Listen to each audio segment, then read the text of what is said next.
Okay, in this example, the white will be the background and the yellow will be the inset circle, quarter circle.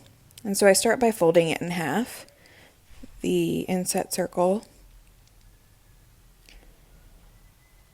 to find the middle, and then the background to find the middle for that.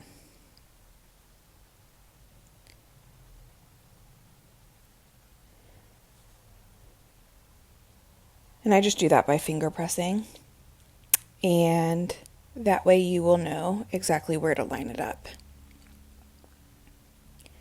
The background is going to stretch, so at first it's going to seem like they're not going to fit together. So that's why you want to find the middle first.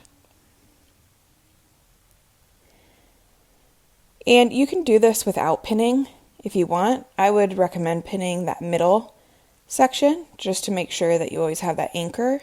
And you can just take this straight to the machine if you'd like. If you're feeling a little bit more nervous about it, then you can go ahead and pin the whole thing. And the way that you would do that is by stretching that background fabric to fit the inset quarter circle. So because it's cut more on the bias, so it's not a straight cut, it's going to stretch. And so the goal is to get that background fabric to stretch around that inset quarter circle. And so use as many pins as you want. It's all good. Nobody's keeping track. And yeah, have at it.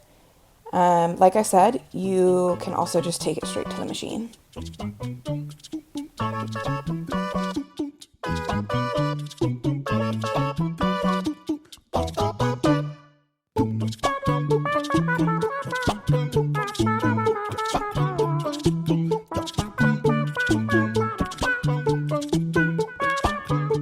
You can see the quarter inset circle is going to lay flat and the background is not going to lay flat.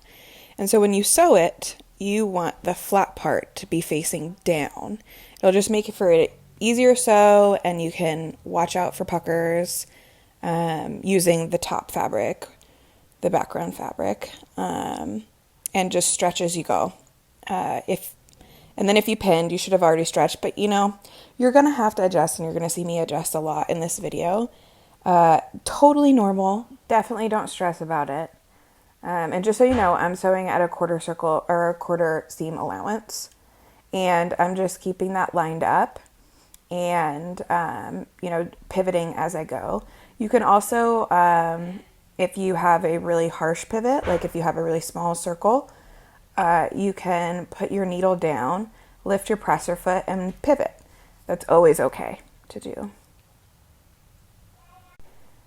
The smaller the circle, the more difficult it's going to be, and the larger the circle, the easier it's going to be.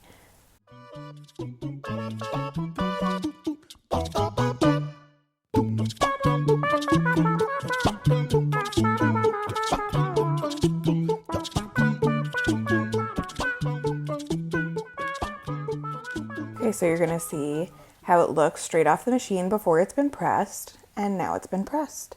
And then I go ahead and trim it up.